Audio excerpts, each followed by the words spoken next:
संभावनाओं का और समाज जीवन को कुछ देने की अदम्य इच्छा शक्ति का यह परिणाम है।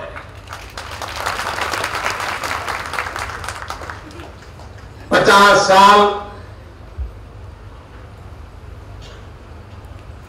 मुनि की तरह एक अविरत भ्रमण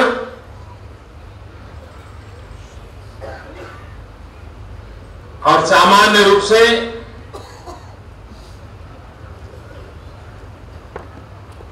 पूज्य महाराज साहब को सुनने के लिए हजारों लोगों की भीड़ लगी रहती है। उनके एक एक शब्द को सुनने के लिए हम जैसे सभी लोग लालायित रहते हैं। लेकिन ये भी विशेषता है कि वे एक उत्तम श्रोता भी है। उनसे बातें सुनना एक प्रकार से पूरे हिंदुस्तान के जीवन को अपनी इस यात्रा के दरमियान अपने भीतर समा लेने का उन्होंने एक अविरत प्रयास किया है और उसी का परिणाम है कि उत्तम ये दिव्यता का अंश हम सबको प्राप्त हुआ है। सामान्य रूप से संतों महंतों के लिए, आचार्य भगवंतों के लिए धार्मिक परंपराओं की बातें करना, ईश्वर के साक्षात्कार की बातें करना भक्त समूह को अच्छा लगता है। लेकिन पूज्य महाराज साहब ने इससे हटकर के सिर्फ अपने श्रावकों को पसंद आ जाए, अपने भक्तजनों को पसंद आ जाए, उसी बातों को कहने के बजाय उन्होंने समाज की जो कमियां हैं, व्यक्ति के जीवन के जो दोष हैं, परिवार जीवन के सामने जो खतरे हैं, उसके खिलाफ आक्रोश व्यक्त करते रहे। कभी कभी उनकी वाणी में चांदनी की शीतलता महसूस होती है, तो कभी कभी तेजाब का भी अनुभव होता है। उनके शब्द की ताकत कभी हमें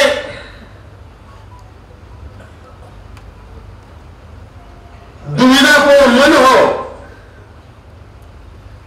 निराशा छाई हुई हो, तो एक शीतलता का अनुभव कराती है। लेकिन कभी कभी समाज में ऐसी घटनाएं हो जाती है, एक संत का मन विचलित हो जाता है, आक्रोश ने उठता है, भीतर ज्वाला धधकती है और वाणी के रूप में वो बहने लगती है और समाज को जगाने के लिए वो अपने आप को आंदोलित कर देते हैं। ये मैंने अनुभव किया है और इसलिए जितनी उन्होंने सांप्रदायिक परंपराओं की सेवा की है, उससे ज्यादा समाज सुधार की अनुभूति कराई है और उससे भी ज्यादा उन्होंने समाज को इस बात के लिए प्रेरित किया कि हर धर्म से ऊपर अगर कोई धर्म है तो राष्ट्र धर्म है। वो लगा था राष्ट्र धर्म जगाना, राष्ट्र की भावना जगाना, ये करते रहे और कभी भी उनके प्रति आस्था में कमी नहीं आई है। हम गर्व के साथ कह सकते हैं हिंदुस्तान के पास ऐसी महान परंपरा है, ऐसे महान संत मुनि है, ऋषि मुनि है जिन्होंने अपनी तपस्या, अपने ज्ञान, अपने अनुभव का उपयोग राष्ट्र के भाग्य को बदलने के लिए, राष्ट्र का भावी निर्माण करने के लिए अपने आप को खपाया।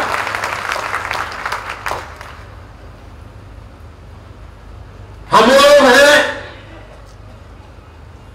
जिनको शायद दुनिया जिस रूप में समझना चाहिए अभी तक समझ नहीं पाई है। भारत एक ऐसा देश है जिसने विश्व को किसी संप्रदाय में बांधने का प्रयास नहीं किया है। भारत ने विश्व को न संप्रदाय दिया है, न सांप्रदायिकता दी है। हमारे ऋषियों ने, मुनियों ने, परंपराओं ने विश्व को सांप्रदायिकता नहीं, आध्यात्मिकता दी है। समस्याओं का समाधान बन जाता है। हमारे पूर्व राष्ट्रपति एपीजे अब्दुल कलाम हमेशा कहते थे कि समस्याओं का समाधान करने के लिए मानव जात का आध्यात्मिकरण होना चाहिए, स्पिरिचुअलाइजेशन होना चाहिए। जो राष्ट्र धर्म की आलेख पूज्य महाराज साहब ने अविरत रूप से जगाई है, वो आलेख उस बात नहीं है। अनेक विषय, व्यक्ति से लेकर के परिवार, परिवार से लेकर के समाज, समाज से लेकर के राज्य, राज्य से लेकर के राष्ट्र, राष्ट्र से लेकर के पूरी समष्टि, पूरा ब्रह्मांड, कोई विषय ऐसा नहीं है जिस पर महाराज साहब ने अपने विचार न रखे हो। उन्होंने लिखना प्रारंभ किया, तब से लेकर के आज देखें तो लगता है शायद महीने में, हर महीने शायद उनकी एक किताब निकली है, तब जाकर के आज 300 किताबें हुई। ये बहुत बड़ा समाज को तोहफा है। समाज में सामान्य रूप से साहित्य की रचनाएं जो होती हैं, वो समाज को जानने समझने के लिए, समस्याओं को जानने समझने के लिए काम आती है। लेकिन महाराज साहब ने जो हमें दिया है, वो हमें जीने का तरीका भी सिखाया है। परिवार में संकट हो और महाराज साहब की किताब हाथ लग गई हो, तो परिवार को संकट से बाहर निकालने का रास्ता परिवार के लोग निकालने लगते हैं।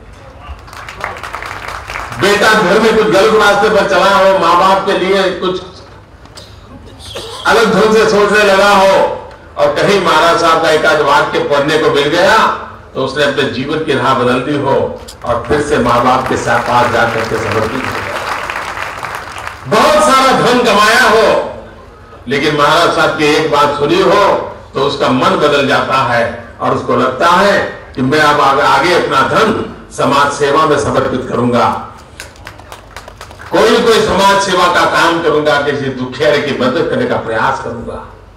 ये एक प्रकार से सामाजिक क्रांति का प्रयास है और ये होता रहेगा। मैं आज आचार्य भगवंत रत्न सुंदर सूरी महाराज साहब के चरणों में प्रणाम करता हूं, जिन गुरुजनों के साथ बैठ करके एक सच्चे शिष्य के रूप में अपने जीवन को उन्होंने ढाला, वो उत्तम गुरु शिष्य परंपरा का भी उदाहरण है। और खुद गुरु पद पर बैठने के बाद उत्तम शिष्य परंपरा को आगे बढ़ाने का काम करके उन्होंने वो भी अपनी भूमिका निभाई है। मेरा सौभाग्य रहा है उनके आशीर्वाद प्राप्त करने का, उनके विचारों को सुनने का, उनके सुझावों को समझने का।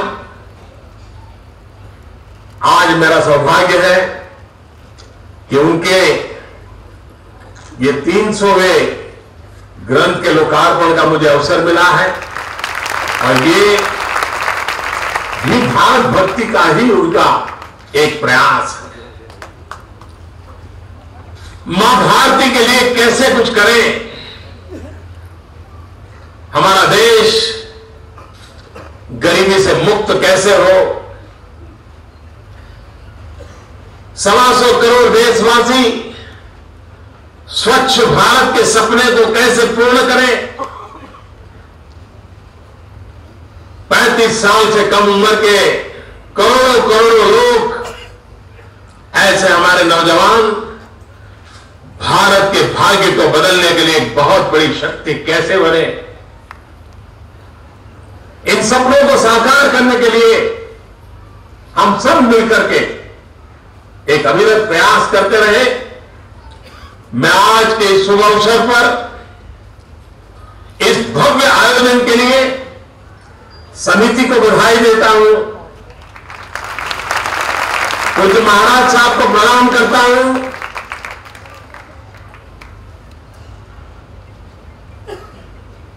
और भगवान महावीर के चरणों में प्रार्थना करता हूं कि ऐसे आचार्य भगवंतों को ऐसी अपार शक्ति दे, ऐसी दिव्यता दे कि आने वाली सदियों तक मानव जाति के कल्याण के लिए उनका रास्ता हमें काम आए।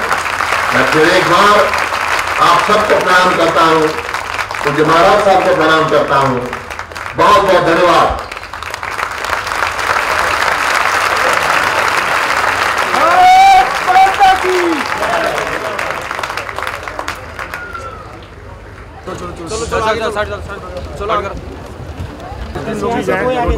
जरा देखिएगा।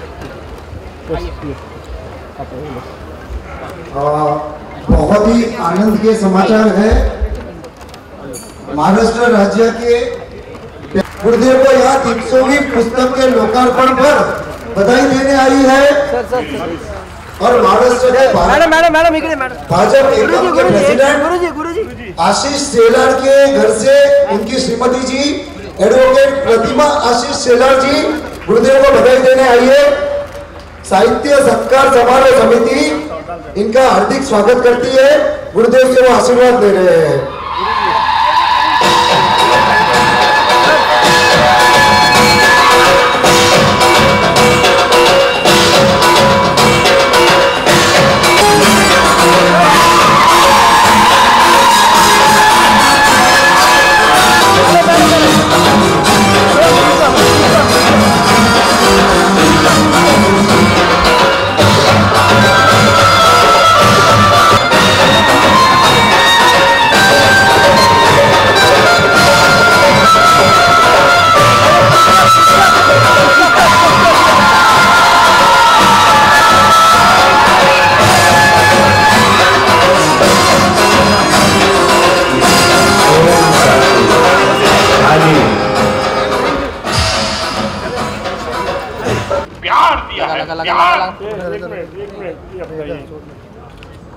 आप यही मानते हो गुरुदेव ने मुझे मारा है?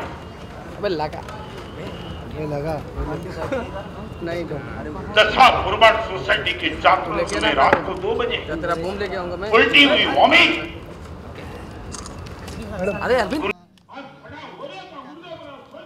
रत्न सुंदरी महाराज का पुस्तक विमोचन में मुझे यहाँ आके बहुत ही खुशी, और उनका जो मैंने प्रवचन सत्संग सुना उसमें मेरे दिल में मन में काफ़ी नई प्रेरणा जागृत हुई है और मुझे अपने देश के लिए समाज के लिए कुछ करने की प्रेरणा बहुत ही अच्छी तरह से मेरे मन में उत्पादित हुई है। मैडम, इस किताब से युवाओं को क्या संदेश देना चाहिए? इस किताब से युवाओं को शिक्षण के साथ साथ संस्कार भी आज के ज़माने में बहुत ज़रूरी बात हो गई है, तो शिक्षण लेने के साथ साथ संस्कार भी बहुत ज़रूरी है। मैडम, देखा जाए तो आज के जो युवा पीढ़ी है ज़्यादा करके व्यस्त बातों में ध्यान देती है, जैसा मोबाइल हुआ, इंटरनेट हुआ, हर चीज़ों में। तो आज लोग मंदिरों में या जो भक्ति की जो बातें उसमें ध्यान नहीं देती, तो क्या कहना चाहिए युवाओं को? जिस तरह आज की युवा पीढ़ी सोशल मीडिया में बहुत आकर्षित हो रही है, उसी के साथ साथ सोशल मीडिया जिस तरह से अपने जीवन और आगे के उन्नति के लिए आवश्यकता है, उसी तरह है अपने संस्कार और संस्कृति उसी की भी बहुत आवश्यकता आज के समाज में, आज के पीढ़ी को है। यह पीढ़ी ने क्या करना है, सोशल मीडिया के साथ अपने समाज, अपना देश, अपनी देश की संस्कृति, पूरे वर्ल्ड में अपना भारत देश इसके संस्कृति नाम से अलग से जाना जाता है।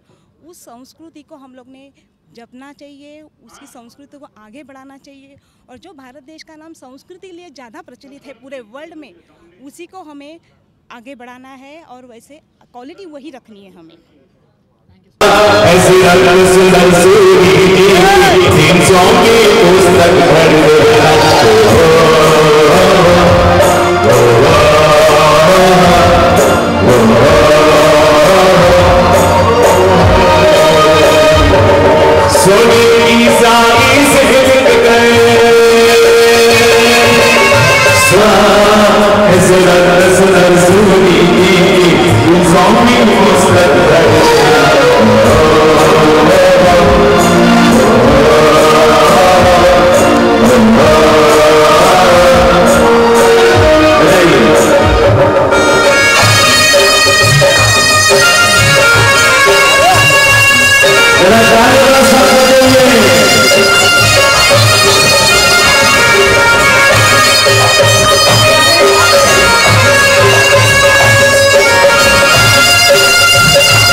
देने का है। और 300वीं किताब जो गोल्डन पेपर में प्रिंटिंग करवाया है वो सभी लाभार्थी को देने का है। 2 बजे के बाद कार्यालय में से वो किताब और स्क्रिप्ट जो काम कर रहे हैं वो पंडित जी अनिल भाई, हेमराज भाई और हीरा भाई, रत्नत्रयी ट्रस्ट बम्बई वाले भरत भाई और विपिन भाई, 18 लाख 33 लाख 54 लाख सबको एक गोल्डन बुक और एक गिफ्ट कार्यालय से लेके ही जाना है। गुरुदेव ने ये 300वीं पुस्तक ब्रेल लिपि में भी लिखी हुई है। जो भी ब्लाइंड है वो भी गुरुदेव के वचनों को पढ़ पाए, समझ पाए। यहाँ पर ब्रेल लिपि वाली पुस्तक गुरुदेव उनको अर्पण कर रहे हैं। देखिए, नजारा देखिए।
एक देश का भी परम सद्भाग्य, इतने बड़े स्थान पे बैठने वाले एक व्यक्ति ने संत द्वारा लिखी गई कोई किताब जिनमें सिर्फ मॉरल, कल्चर, स्पिरिचुअल की बात है, उनको इतनी हाईलाइट देना, वो एक बात तो निश्चित तौर से कहता है कि करीबन कितने सालों के बाद ऐसे प्रधानमंत्री मिले हैं कि जो अपनी सत्ता से ज़्यादा संत को टॉप प्रायोरिटी देते हैं। और इससे हमें बहुत आनंद है। वो भी जैन समाज के लिए जिस तरह की बात उन्होंने की, ऐसा लग रहा था कि वो तो जैसे वो बोलते थे तो ऐसा लगा कि बुक पूरी शायद नहीं भी पढ़ी हो, मगर बुक के चैप्टर पढ़ करके वो खुश हुए होंगे, ऐसे उनके वक्तव्य को सुन के लग रहा है। अच्छा, जनता को और मोदी जी को कुछ कहना चाहेंगे? मोदी जी को मैं इतना ही कहना चाहूँगा, सत्ता और संतों के बीच में अब तक जो वॉल थी, आपने ब्रिज बनाने का प्रयास शुरू किया है, वो ब्रिज इतना मजबूत बनाओ कि किसी की ताकत ब्रिज के कंकर को भी तोड़ने की न हो,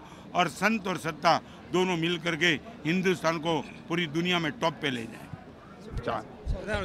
बोलो जी।